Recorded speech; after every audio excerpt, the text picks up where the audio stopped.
So I've just been chatting to a good friend of mine who's going through a bit of a difficult time, and that can happen to any of us, to all of us, of course. He's just developed this line of clothing, okay, sports clothing, and it was really at the beginning stages of this little business of his. Could turn into a big business.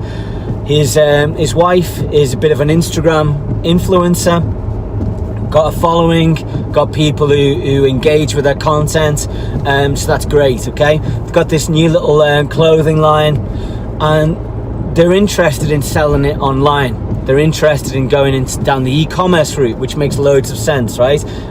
You've got a product that you know people who you know have already bought from you, and apparently it's sold really quickly to the people that they knew. It's a great sign, okay? Doesn't mean it will 100% work online, but it's certainly a nice starting point.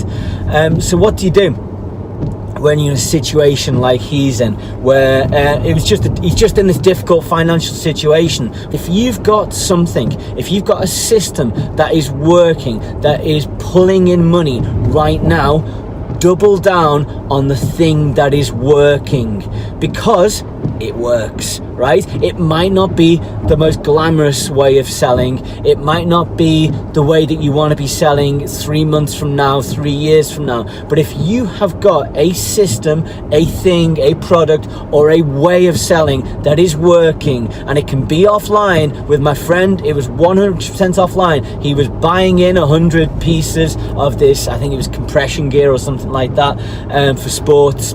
And just through, he has a big contact of a big network of people that he knows personally. Just through his network, he was able to sell all those pieces. Well, if you've got that, double down on that, right? You want to set up the website in most cases. That kind of makes sense. We all know that having a website, an e-commerce website, allows you to reach people all across the world. When you've got this Instagram following, they will also be based all around the world, most likely anyway. So you can reach those people online. You don't need to physically see them or physically sell the product to them. That's the power of the internet. But, and this doesn't have to be if you're in a difficult situation. This is just the smart way of thinking. If you have a way of selling that works, don't throw that out the window, okay? Use it, double down on it, and any profits that you make from it that you can afford to reinvest, you then reinvest in the next thing that you want to do. If you've got a machine that is turning $1 into $2, or even turning $1 into $1.20 or $1.40, $1.50, you want to keep that machine going. Think about turning $1 into $1.20. That's 20% profit. Where on earth are you going to make 20% profit within days, weeks, or months? It's certainly not at the bank, right? You're lucky to get 1%. If anything, it probably ends up costing you money to have money there, okay? So if you've got a machine that turns any kind of profit, and you can afford to keep on reinvesting in that machine, then you need to keep that machine up and running all the time for as long as physically possible, as long as it's practical to do so. You want to keep that machine running. Then, if you've got this project or this idea of this vision of another business, or as was the case here, of taking an offline business and putting it online, then you start reinvesting. And I would follow, this is very broad advice, it depends on the situation, but in most cases, I would follow the 80-20 principle. So you've got a machine that's turning, for argument's sake, $1 into $2. What you've got then is $1 profit. I would reinvest 20% of that profit into the new venture, into the new thing. So if the new thing is the website and e-commerce, I would invest 20% of my profits. If I'm being really safe and really conservative here, I would invest 20% of my profits into the new thing, okay? Into the website, into the e-commerce solution, because you don't know how long it's going to take to build that up, okay? You don't know how long it's going to take to scale it, to make it work. I would be conservative. You know, there's times for going on the attack, and there's times for being a bit smart about things. And with this particular case, I would probably play it safe, because I knew this guy, right? So I knew what was happening. I knew what his particular situation was. So my advice to him was to put 20% of the profits into the new business, into the new venture, and 80% back into buying more product. And if you can keep on scaling up and keep on scaling up a machine that's working, even if it's not the machine that you want to be using and running in 3 years or 3 months, use whatever's working. Okay, take whatever's working and scale it up as much as you can. You will get, especially if it's offline, ordinarily to a point where you can't invest any more money in that machine because it has a limited reach and a limited scale. That's fine, but get to that limit, okay?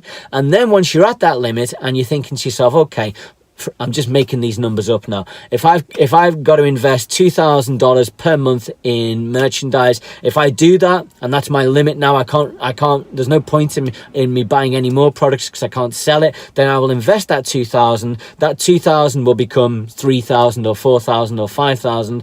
And I've got a machine there that's working. Now what am I going to do? Now I've got this profit that I cannot reinvest in this machine, in this system, because it's just not scalable. Now I'm going to start looking at other things I can do with that money, other investments, but I'm going to be strategic about it and I'm going to be careful about it. What you want to do at the beginning, when you're wanting to scale your product up, your service up, your business up, is at the start, be conservative. At the start, do really small numbers. Spend $20 a day on ads and see if you can turn that $20 a day into 25, into 45, into 50. Now, if you can turn $20 ad spend into $50, you're going to feel like a rock star, okay? And you will be a rock star. It's amazing, okay? But it doesn't mean that you can do that like at a larger scale. It doesn't mean you could take $2,000 and turn it into $5,000. It's possible, but what often happens is you have to go through a bunch of hurdles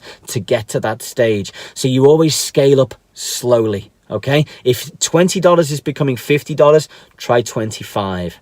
Okay, that's what I mean by going slowly, and see if 25 scales up to the same at the same ratio, or at least profitably, right? And just keep on doing it. Again, same principle. Keep on doing it until you hit a ceiling. Okay, and if you hit a ceiling, then you've got to think carefully about your strategy and about your marketing campaigns, and that's a whole different video. Okay, but for now, the takeaway advice from everything that I've just said is this: if you have something that works, double down, triple down, quadruple down on the thing that works. Okay?